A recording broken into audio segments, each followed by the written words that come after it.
Hi everyone, കുറച്ച് ദിവസത്തേക്ക് കുറച്ച് ദിവസം കഴിഞ്ഞ് വീണ്ടും വന്നിരിക്കുകയാണ്. ഇതെപ്പോഴും ഞാൻ പറയുന്ന ഡയലോഗാണ്. അപ്പോൾ ഇന്ന് കോളേജിൽ പോവാം. ഇതാണ് എൻ്റെ ബാഗ്. ഇതാണ് എൻ്റെ ഫേവറേറ്റ് ബാഗ്. ഇതിനകത്തില്ലാത്ത ഒരു സാധനങ്ങളും ഇല്ല guys. Face wash, charger, purse, മുട്ടായി, ബുക്സ് എല്ലാം ഉണ്ട്. ഇതാണ് എൻ്റെ ബാഗ്. ലിപ്സ്റ്റിക് സഹിതമുണ്ട്. അപ്പം ഞാനിപ്പം കുഞ്ഞയുടെ വീട്ടിലാണ്. അതെൻ്റെ കസിനാണ്. അവൾക്ക് ക്യാമറ പക്ഷേ എൻ്റെ അമ്മക്ക് ക്യാമറ ഒന്നും ഇല്ലാത്തതുകൊണ്ട് പിന്നെ കുഴപ്പമില്ല. ഗൈസ്, ഇതാണ് എൻ്റെ സിംബ, എൻ്റെ പൂക്കി സിംബ. പക്ഷേ കടിക്കാൻ നിന്നാൽ ആളൊരു ടെററാണ്. അങ്ങനെ ഞാൻ അവനൊക്കെ ടാറ്റ പറഞ്ഞ് ഇനി നേരെ college. This is my today outfit guys. House it comment ചെയ്യണേ. അങ്ങനെ ബസ്സൊക്കെ കയറി. ഇത് കരോളത്ത് തൊട്ടടുത്തുള്ള സ്റ്റോപ്പിൽ ഇറങ്ങാൻ വേണ്ടിയാണ് ബസ് കയറിയത്. ഇനിയാണ് നമുക്ക് ലോങ് പോകേണ്ടത്. തെന്നൂർ ബസ്സിന് വേണ്ടി ഞാൻ വെയിറ്റിംഗ് ആണ് ഗൈസ്. അത് കുറച്ച് ടൈം എടുക്കും. ഞാൻ നേരത്തെ ആയിപ്പോയി ഇറങ്ങിയത്. അങ്ങനെ എങ്ങനെയൊക്കെ കോളേജിലെത്തി ഗൈസ്. കോളേജിലെത്തിയതാണ് കഥയോട് കഥയാണ്.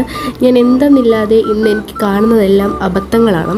കാരണം ഇന്ന് ഞാൻ 2-3 ആക്സിഡൻറ്റ് മുൻപിൽ കണ്ടു. എന്താണെന്നറിയില്ല, ആരെ കണിയണ്ടോണ്ടുള്ള പ്രശ്നമാണെന്നും അറിയത്തില്ല.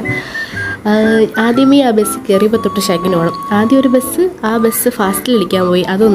അത് കഴിഞ്ഞിട്ട് നമ്മൾ വന്ന ബസ് ഒരു കാറിലിടിച്ച് കാറിലും ബസ്സിനും നല്ലപോലെ ഇടി കിട്ടി. ബട്ട് ആർക്കും ഒന്നും പറ്റിയില്ല. പക്ഷെ നമ്മളെ റോഡിൽ ഇറക്കി വിട്ടു. എങ്ങനെയൊക്കെയോ 10 മണിക്ക് കയറേണ്ട ക്ലാസ്സിൽ ഞാൻ 10:30 കയറി ഗൈസ്. എന്തായാലും ടീച്ചർ ക്ലാസ്സിൽ കയറ്റിയോണ്ട് ഞാൻ രക്ഷപ്പെട്ടു ഗൈസ്. എൻ്റെ കൈ കണ്ടു ഗൈസ് എല്ലാവരും. ഇതാണ് കൈ. ആദ്യമായിട്ട് അടുക്കളയിൽ കയറിയപ്പോൾ കിട്ടിയതാണ്. കൈ പൊള്ളി. നല്ലതല്ലേ? അങ്ങനെ ഫസ്റ്റ് എക്കണോമിക്സ് ആയിരുന്നു. നമ്മളെ മിസ്സാണ് പഠിപ്പിച്ച ഫേവറേറ്റ് മിസ്സാണ്. അതുകൊണ്ട് ശ്രദ്ധിച്ചിരുന്നു. പക്ഷേ അതിൻ്റെ ഇടയിൽ കൂടെ എൻ്റെ കൈ ഇങ്ങനെ വിരിവിര വരുന്നുണ്ടായിരുന്നു. അതിനകത്ത് മുട്ടായി ഉണ്ട് ഗൈസ്, മുട്ടായി. എനിക്കത് തിന്നാൻ ഭയങ്കര ഇതാണ്. പക്ഷെ ടീച്ചർ നിൽക്കുമ്പോൾ സമ്മതിക്കില്ല. ഇതൊക്കെയാണ് എൻ്റെ ഫ്രണ്ട്സ്. കണ്ടില്ലേ അവർക്കൊന്നും ക്യാമറ ഷീയില്ല. നമ്മളങ്ങനെ ക്ലാസ്സിലിരുന്നങ്ങനെ പഠിക്കുകയാണെന്ന് നമ്മൾ പൊതുവെ എല്ലാവരും അറിയിക്കുന്നുണ്ട്. പക്ഷെ പഠിക്കുകയല്ല. അതിൻ്റെ ഇടയിൽ കൂടെ വീഡിയോ എടുപ്പാണ്. എങ്ങനെയുണ്ട്?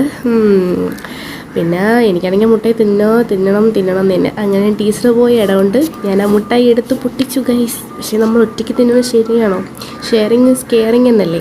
അങ്ങനെ മുട്ടായി പൊട്ടിച്ച് ഞാൻ എല്ലാവരുടെയും വായിലോട്ട് വെച്ച് കൊടുത്തു. ആദ്യം ഇവളുടെ വായിൽ വെച്ചു, പിന്നെ അവൾക്ക് കൊടുത്തു, പിന്നെ അങ്ങ് അറ്റ് വിരിക്കുന്നവൾക്ക് കൊടുത്തു. എന്തായാലും ഞാൻ നല്ല കുട്ടിയാണ്. ഷെയറിങ്. അങ്ങനെ അടുത്തിരുന്ന് വീഡിയോ എടുത്ത് തന്നവർക്കും കൊടുത്തു.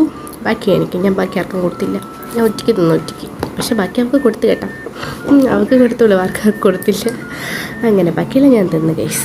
അങ്ങനെ നമുക്ക് അടുത്ത ക്ലാസ്സിലോട്ട് പോകണം. അടുത്ത ക്ലാസ് MDC ആണ്, മലയാളമാണ്.